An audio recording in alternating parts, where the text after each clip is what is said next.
کہ میرے نزدیک کہتا ہے کہ سجاد حیدر علی الکرم کہتے ہیں کہ میرے نزدیک دوستوں کا کم ہونا جمع گفیر نہ ہونا زیادہ بہتر ہے. زیادہ دوستوں کو پال کر یا زیادہ دوستوں کو رکھ کر کیا کرنا ہے، بعد میں پریشانی کا مصیبت کا باعث بنتے ہیں. ذرا دیکھیے گا یہ کیا کہتا ہے، توجہ سے سنیے گا. بک ابھی آپ لوگ اوپن کر لیں.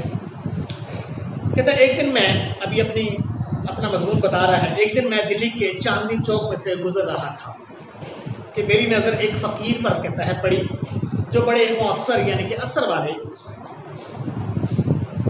طریقے سے اپنی حالت ذات بری حالت لوگوں سے بیان کرتا جا رہا تھا، جا بھی رہا تھا اور بیان بھی کر رہا تھا. مصنف کہتے ہیں کہ 2-3 منٹ کے وقفے ٹھہراؤ کے بعد یہ درد سے بھری اسپیچ یعنی کہ تقریر انہی آواز اور انہی پیرائی انداز میں دہرائی جاتی، بار بار کہی جاتی. 2-3 منٹ وقفہ کرتا پھر یہ دوبارہ اسپیچ شروع. یہ طرز کہتا ہے طریقہ مجھے کچھ ایسا خاص معلوم ہوا کہ میں اس شخص کو دیکھنے اور اس کے الفاظ سننے کے لیے مصنف کہتا ہے کہ میں ٹھہر گیا.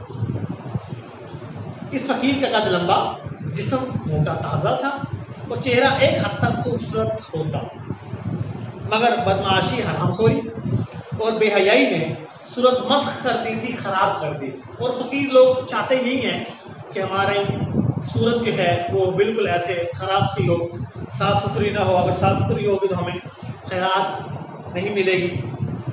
پر یہ تو اس کی شکل تھی.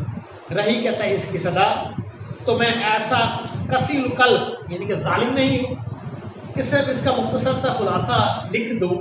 وہ اس قابل ہے کہ لفظ بہ لفظ لکھی جائے، یعنی کہ اس کی کہتا ہے کہ باتیں اس کی حالت لفظ بہ لفظ لکھی جائے. چنانچہ وہ اسپیچ یا صدا جو کچھ کہیے یہ تھی. ابھی اپنی اس کی تقریر یا اس کی اسپیچ بتا رہے ہیں. اے بھائی مسلمانوں، خدا کے لیے مجھ بد نصیب کا حال سنو. میں آفت کا مارا یعنی مصیبت میں مبتلا 7 بچوں کا باپ ہوں. اب روٹیوں کا محتاج ہوں، ضرورت مند ہوں، حاجت مند ہوں، اور اپنی مصیبت ایک ایک سے کہتا ہوں. میں بھیک نہیں مانگتا. اکثر بیگر یہ بھی کہتے ہیں کہ میں بھیک نہیں مانگ رہا، میں مانگ نہیں رہا، میری عادت نہیں ہے فلاں فلاں. میں یہ چاہتا ہوں کہ اپنے وطن کو چلا جاؤں، مگر کوئی خدا کا پیارا مجھے گھر بھی نہیں پہنچاتا. بھائی مسلمانوں، میں غریب الوطن ہوں یعنی کہ پردیسی ہوں. میرا کوئی دوست نہیں، ہائے میرا کوئی دوست نہیں. اے خدا کے بندو میری سنو، میں غریب الوطن ہوں، میں مسافر ہوں، پردیسی ہوں. فقیر تو یہ کہتا ہوا اور جن پر اس قصے کا اثر ہوا ان کی خیرات یعنی کہ بھیک لیتا ہوا آگے بڑھ گیا. لیکن میرے دل میں چند خیالات پیدا ہوئے. مصنف کہتا ہے اور میں نے اپنی حالت کا مقابلہ اس سے کیا اور مجھے خود تعجب ہوا کہ اکثر امور میں، اکثر کام میں نے اس کو اپنے سے اچھا پایا. یہ صحیح ہے کہ میں کام کرتا ہوں اور میں مفت خوری سے دن گزارتا ہے. مصنف کہتا ہے نیز اور یہ کہ میں نے تعلیم پائی اور وہ جاہل ہے. میں اچھے لباس میں رہتا ہوں اور وہ پرانے پھٹے کپڑے پہنتا ہے، اور پہنتا اس لیے وجہ سے ہوتا ہے تاکہ خیرات ملے. اچھے کپڑے تو یہ خود نہیں پہنتے. بس یہاں تک میں اس سے مصنف کہتا ہے بہتر. آگے بڑھ کر اس کی حالت مجھ سے بدرجہ کئی گنا اچھی ہے. اس کی صحت پر مجھے رشک فخر کرنا چاہیے. میں رات دن فکر میں گزارتا ہوں اور وہ ایسے اطمینان سے بسر کرتا ہے کہ باوجود بصورنی یعنی کہ رونے کی سی حالت بنانا اور رونے کی صورت بنانے کے اس کے چہرے سے بشاشت یعنی کہ تازگی نمایاں ظاہر تھی. اس نے کہتا بڑی دیر تک غور کرتا رہا کہ اس کی ایک قابل رشک حالت فخر کرنے کے برابر اس کی حالت جو کس وجہ سے ہے. آخرکار میں بظاہر عجیب نتیجے پر پہنچا کہ جسے وہ مصیبت خیال کرتا تھا وہی اس کے حق میں بہتر ہے. اس مصیبت خیال کرتا وہ حسرت سے کہتا میرا کوئی دوست نہیں، اور میں حسرت سے کہتا ہوں میرے اتنے دوست ہیں. اس کا کوئی دوست نہیں. اگر یہ سچ ہے تو اسے مبارکباد دینی چاہیے. یہ مصنف کہتا ہے. میں اپنے دل میں یہ باتیں کرتا ہوا مکان پر آیا. خوش قسمتی سے کیسا خوش قسمت آدمی ہے، کہتا ہے میرا کوئی دوست نہیں، ہائے اے خوش قسمت یہی تو تو مجھ سے بڑھ گیا۔ لیکن کیا اس کا یہ قول یعنی کہیں ہوئی بات سچ بھی ہے، صحیح بھی ہے؟ یعنی کیا اصل میں اس کا کوئی دوست نہیں جو میرے دوستوں کی طرح اسے دن بھر میں 5 منٹ کے بھی فرصت نہ دے، فراغت مہلت وقت؟ میں اپنے مکان پر ایک مضمون لکھنے جا رہا ہوں، مصنف کہتا ہے، مگر خبر نہیں مجھے ذرا سا بھی وقت ایسا وقت ملے کہ میں میں تخلیے یعنی کہ اکیلے میں اپنے خیالات جمع کر سکوں اور انہیں اطمینان سے قلم بند کر سکوں۔ اطمینان تسلی سے قلم بند کرنا تحریر کرنا، یا جو اسپیچ تقریر مجھے کل دینی ہے اسے سوچ سکوں۔ کیا یہ فقیر دن دہاڑے یعنی کہ دن کے وقت اپنا روپیہ لے جا سکتا ہے اور اس کا کوئی دوست راستے میں نہ ملے گا اور یہ نہ کہے گا بھائی جان دیکھو پرانی دوستی کا واسطہ دیتا ہوں، مجھے اس وقت ضرورت ہے، تھوڑا سا روپیہ قرض دو، ادھار دو۔ کیا اس کے احباب اس کے دوست وقت بے وقت اسے دعوتوں اور جلسوں میں کھینچ کر نہیں لے جاتے؟ کیا کبھی ایسا نہیں ہوتا کہ اسے نیند کے جھونکے جھٹکے ریلے بھی لکھ سکتے ہیں، رے پڑھیے لا پڑھیے رے لا پڑھیے لے ریلے ہوں، نیند کے جھونکے آ رہے ہوں مگر یار دوستوں کا مجمع ہو، گروہ جو قصے پہ قصہ اور لطیفے پہ لطیفہ کہہ رہے ہیں اور اٹھنے کا نام نہیں لیتے؟ کیا اسے دوستوں کے خطوں کا جواب نہیں دینا پڑتا؟ کیا اس کے پیارے دوست کی تصنیف کی ہوئی لکھی ہوئی کوئی کتاب نہیں جو اسے خام خواہ بلا وجہ پڑھنی پڑے اور ریویو لکھنا پڑے، تبصرہ لکھنا پڑے؟ کیا اسے احباب کی وجہ سے شور مچانا اور ہو حق کرنا نہیں پڑتا؟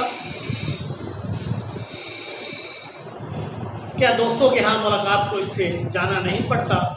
اگر نہ جائے تو کوئی شکایت نہیں کرتا؟ اگر ان سب باتوں سے وہ آزاد ہے تو کوئی تعجب نہیں، ہٹا کٹا ہے، صحت مند ہے، اور میں نحیف و نزار ہوں، دونوں کا مطلب ہے کمزور۔ تو ساری باتوں کا اس سے کمپیریزن کرتا ہے کہ میں اس طرح سے اپنے دوستوں سے تنگ ہوں، کیا اس کے دوست اس طرح اسے تنگ نہیں کرتے؟